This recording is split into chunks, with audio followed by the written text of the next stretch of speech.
انډولنٹ د انډولنٹ معنا ده بیکاره کامچور انډولنٹ. سلګش د سلګش معنا ده سست کاهل سلګش.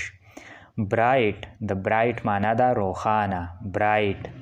هایک د هایک معنا ده لوړوالی اضافه لوړوالی. فیونرل د فیونرل معنا ده جنازه فیونرل. آمپټ د آمپټ معنا ده تخر یا بغل.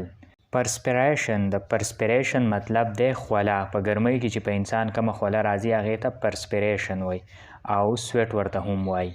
یان د یان مطلب دی ارګمې کول ارګمې یان. بیچلر د بیچلر مطلب دی لونډ هغه کس چې هغه واده نه وي کړی بیچلر. یونایټ د یونایټ مطلب دی اتفاق یونایټ. ارج د ارج مطلب دی زور ورکول په یو څیز باندې زور ورکول ارج. ویکیټ د ویکیټ مطلب دی خالی ویکیټ. اومټ د اومټ مطلب دی الټی الټی کول اومټ. ونډر د ونډر مطلب دی حیرانېدل ونډر. وانټ د وانټ مطلب دی غوښتل وانټ. ویسټ د ویسټ مطلب دی ضایع کول یو څیز ضایع کول ویسټ.